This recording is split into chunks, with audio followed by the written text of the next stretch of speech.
గజం భూమి 13,500 రూపాయలతో 151 గజాల భూమి 20 లక్షలు మాత్రమే. నమస్తే, వెల్కమ్ టు సుమన్ టీవీ. మగవాళ్ళను గౌరవించడం మన సాంప్రదాయం. వారికి కేటాయించిన సీట్లలో వారినే కూర్చొనిద్దాం. ఇకపై తెలంగాణ ఆర్టీసీ బస్సుల్లో ఈ నినాదమే మనకు కనిపించే అవకాశం ఉంది. అదేంటి, స్త్రీలను గౌరవించాలి కదా, వారికి సీట్లు కేటాయించాలి కదా అని డౌట్ మీకు రావచ్చు. ఇప్పుడు ఆ రోజులు పోయాయి. తెలంగాణలో మహిళలకు ఉచిత బస్సు ప్రయాణ హామీతో మగవారి పరిస్థితి దయనీయంగా మారింది. బస్సు ఎక్కాలంటే మగవారు హడలిపోతున్నారు. ఆడవారిని దాటుకుని లోపలికి వెళ్లాలంటే పెద్ద యుద్ధమే చేయాల్సి వస్తుంది. తెలంగాణ ఆడపడుచులతో బస్సులు రద్దీగా మారడంతో పురుషులకు బస్సు ప్రయాణం కష్టమైపోయింది. కనీసం కూర్చోవడానికి కాదు కదా, నిల్చోడానికి కూడా చోట్లు దొరకట్లేదు పాపం.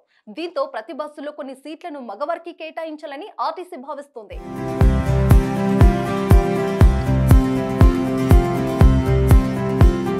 హామీతో తెలంగాణ ఆర్టీసీ బస్సులు కిక్కిరిసిపోతున్నాయి. మహిళా ప్రయాణికులతో రద్దీగా మారాయి. ప్రైవేట్ వాహన ప్రయాణం వద్దు, ఆర్టీసీ ప్రయాణమే ముద్దు అంటూ మహిళలు బస్సులు ఎక్కి తమ గమ్యాన్ని చేరుకుంటున్నారు. అయితే మహిళల తాకిడితో మగవాళ్లకు సీట్లు కరువయ్యాయి.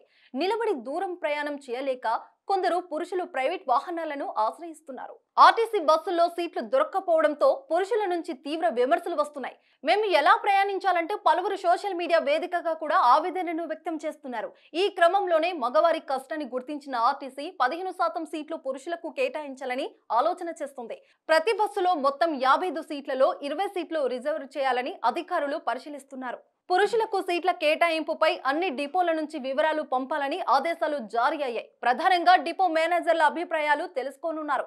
ఈ నివేదికలు వచ్చాక టీఎస్ఆర్టీసీ ఓ నిర్ణయం తీసుకోనుంది. మరోవైపు పురుషులకు సీట్లు కేటాయిస్తే ఏమైనా వ్యతిరేకత వస్తుందనే ఆందోళన కూడా అధికారుల్లో వ్యక్తమవుతుంది. ఒక్క హామీతో సీన్ రివర్స్ అయింది. తెలంగాణ ఆర్టీసీలో పురుషులకు ప్రత్యేకంగా సీట్లు కేటాయిస్తే దేశంలోనే తొలి ఆర్టీసీగా తెలంగాణ రికార్డులకు ఎక్కనుంది. ఇప్పటి వరకు దేశంలో సీనియర్ సిటిజన్స్, వికలాంగులు, మహిళలకు తప్ప పురుషులకు సీట్లు రిజర్వేషన్ చేసిన దాఖలాలు లేవు.